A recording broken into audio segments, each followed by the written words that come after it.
A seção 8, né, do conforto térmico.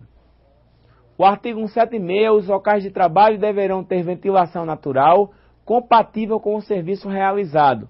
Parágrafo único. A ventilação artificial será obrigatória sempre que a natural não preencha as condições de conforto térmico. Essa é a questão do ambiente de trabalho também ainda, se você for para a NR, ela vai estar contida na NR 17.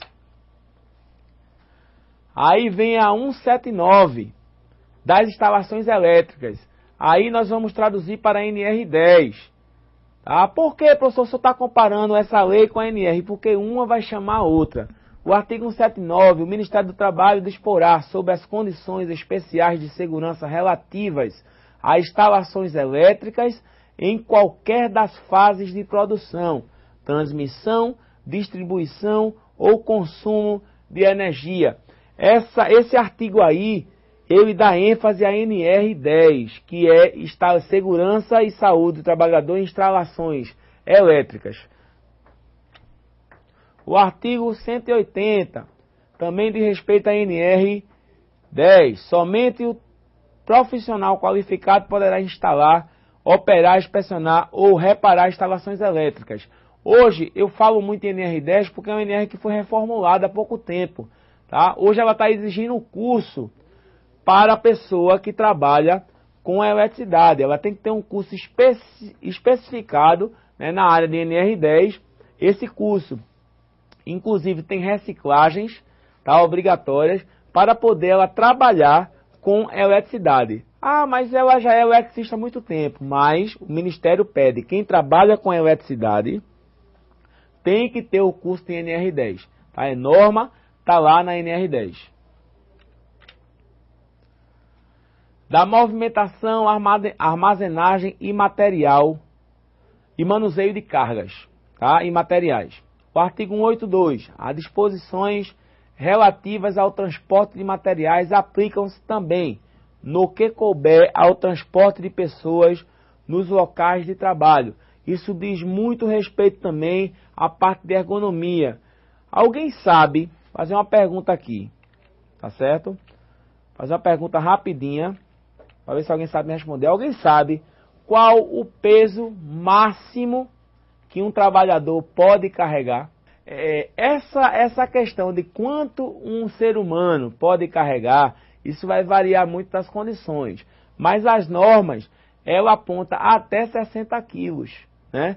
Mas isso vai depender muito do biotipo físico da pessoa, da distância que ela vai carregar. E essa resposta foi muito bem pertinente, essa do 30% do corpo, do peso do corpo. É mais ou menos por aí, né? Mas já pensou se a pessoa tiver 250 quilos, quanto é 30%, é o que? 75, né? Mas é mais ou menos por aí. Não chega a ser bem 30% não. Mas as normas, a ABNT e também a norma regulamentadora, lá na 17 fala também, no transporte de materiais e carga, ela não especifica bem. É por isso que muitas vezes a gente bate com a NR, que tem coisas que elas não especificam corretamente. Mas os estudiosos falam que até 60 quilos, né? O máximo 60 quilos, e dependendo da distância. A partir daí, deve-se usar carros, tá? Ou suportes para carregar esse tipo de material. Você tira por quê? Você tira pelos estivadores. O máximo, né? O máximo de saco que eles devem carregar é saco de 60 quilos. Mas você vê, quem já foi num porto, tá? Quem já foi no porto sabe que eles botam 3, 4, 5 sacos na cabeça. E será que ali tem só 60 quilos? Com certeza não. Quantos quilos tem um saco daquele? Se você tirar por um saco de cimento, tem 25 quilos. Bota aí, eu já vi estivador carregar 3 ou 4 sacos na cabeça. Então, como é que deve ser a coluna desse pessoal, né? É meio complicado. Voltando aí para o nosso slide. Estou gostando da participação, viu? O pessoal tá de parabéns aí. Da movimentação ainda e armazenagem e manuseio de material, o artigo 183, as pessoas que trabalhem ou trabalharem, né, na movimentação de materiais deverão estar familiarizadas com os métodos racionais de levantamento de cargas, ou seja, tem que ter treinamento específico para a pessoa trabalhar especificamente com levantamento de carga. O artigo 185 das máquinas e equipamentos, reparos, limpezas e ajustes somente poderão ser executados com as máquinas paradas, salvo se o movimento for indispensável a realização do ajuste, tá? As máquinas têm que estar desativadas, desligadas. 187, as caldeiras, aí vem para a NR13, se você for comparar. As caldeiras, equipamentos e recipientes em geral que operam sob pressão deverão dispor de válvulas e outros dispositivos de segurança que evitem que seja ultrapassada a pressão interna de trabalho compatível com a resistência. O artigo 189. Serão consideradas atividades e operações insalubres aquelas que, por sua natureza, condições ou métodos de trabalho exponham os empregados a agentes nocivos à saúde acima dos limites de tolerância, fixados em razão da natureza e da intensidade do agente e do tempo de exposição aos seus efeitos. Isso aí está na NR15, tá, pessoal? O artigo 198, olha lá, é de 60 kg o peso máximo que o empregado pode remover individualmente. Olha a resposta aí, tá vendo? O artigo 198 fala isso. É de 60 quilos, tá? O peso máximo que o empregado pode remover individualmente, ressalvadas as disposições relativas ao trabalho do menor e da mulher, tá certo? Ele geralmente fala no geral.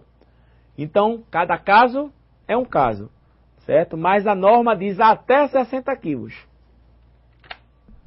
O artigo 199. Será obrigatória a colocação de assentos que assegurem postura correta ao trabalhador, capazes de evitar posições incômodas ou forçadas sempre que a execução da tarefa exija que o trabalho seja sentado, né? Aí está a questão da ergonomia.